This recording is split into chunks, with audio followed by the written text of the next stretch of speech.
আমরা জানি কার কি সাংগঠনিক শক্তি রয়েছে। আমরা সর্বশেষ এই টঙ্গীতে এই তাদের একটি মাদ্রাসা শিক্ষা প্রতিষ্ঠান তামিরুল মিল্লাতে একটি নারী ঘটিত ঘটনাকে কেন্দ্র করে ছাত্র দলের উপর দায় চাপানো অপচেষ্টা হিসাবে আমরা দেখেছি এই ঢাকা মহানগর উত্তর শিবিরের একটি মিছিল আমরা দেখেছি। সেই মিছিলটি সবার দেখার আহ্বান রইল। আপনারা দেখবেন, এক লাইন না দুই লাইন হয়েছে, সেই মিছিলটি দেখবেন। গর্ব করে বলছি, ঢাকা মহানগর উত্তর ছাত্র দলে আমার 18টি থানা রয়েছে, 7টি শিক্ষা প্রতিষ্ঠান রয়েছে। সেখানে আমরা যদি 1 ঘন্টা নোটিশে কোনো আন্দোলনের ঘোষণা দেই, আমি চ্যালেঞ্জ করে বলছি হাজার হাজার ছাত্র দলের নেতা কর্মীর উত্তর 1 ঘন্টা নোটিশে। আপনাদের প্রশ্ন রাখছি, যদি এই আন্দোলন ব্যর্থ হতো কিংবা আন্দোলনের কোনো একটি পর্যায়ে এই খুনি হাসিনা কোটা সংস্কারের যে যৌক্তিকতা ছিল সেটি মেনে নিত, তাহলে সেক্ষেত্রে আমাদের জীবনের কি পরিণত হতো, ছাত্র দলের নেতা কর্মীদের জীবনের কি পরিণত হতো সেটি ভেবে দেখার অনুরোধ জানাচ্ছি। অপরপক্ষে যারা ছাত্রলীগের আশ্রয়ে প্রশ্রয়ে থেকে বিগত 15.5 বছর ক্যাম্পাসের হলগুলোতে অবস্থান করেছে, যারা ছাত্রলীগের আশ্রয়ে প্রশ্রয়ে থেকে পদ নিয়ে এবং ছাত্রলীগের শীর্ষ পর্যায়ের সাথে যোগাযোগ করে ছাত্রলীগের রাজনীতিতে সম্পৃক্ত থেকে গোপনীয়ভাবে অপর ছাত্র সংগঠন তারা সদস্য ছিল, যদি এই আন্দোলন ব্যর্থ হতো, আমি ঢাকা বিশ্ববিদ্যালয়ের ছাত্র শিবিরের সভাপতির সাথে কথা বলছি, তারা কি নিজেদের আত্মপ্রকাশ করতেন? তারা কি কোনো শিবির হিসাবে নিজেদের পরিচয় দিতেন? কিন্তু আমার ছাত্র দল, আমি সেই গর্বিত সংগঠনের সভাপতি যে ছাত্র দলের লক্ষ লক্ষ নেতা কর্মী পরিচয় দিত, আমি ছাত্র দলের একজন গর্বিত সদস্য।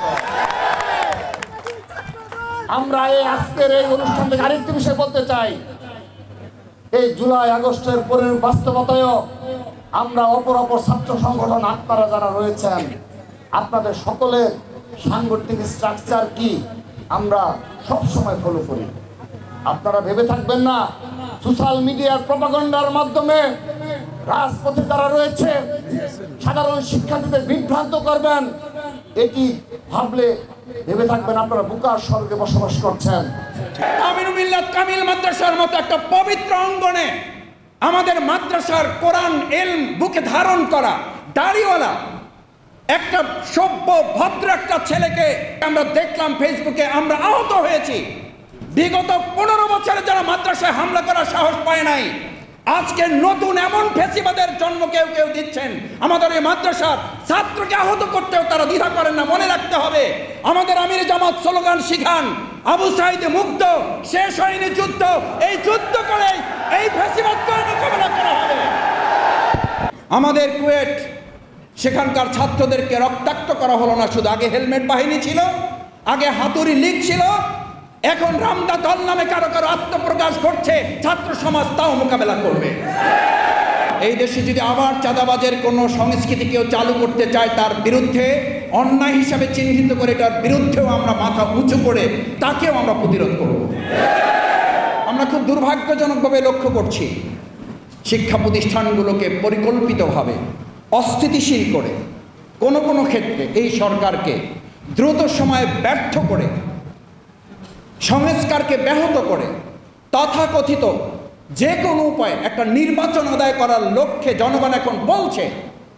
আমি গতকালকে রিক্সায় উঠে একজনের সাথে কথা বলতে গিয়ে একজন রিক্সাওয়ালা ভাই তিনি আমাকে বলছেন যে, স্যার আপনার কাছে কি মনে হয় যে এগুলো শুধুই একটা দুর্ঘটনা? আপনার কাছে মনে হয় যে শুধু এটা একটা মারামারি? আমি বললাম, কেন, কি মনে হয় আপনার কাছে?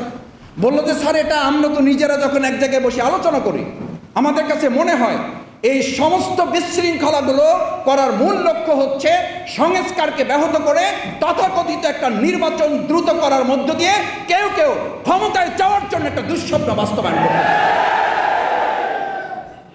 তার পরিণতি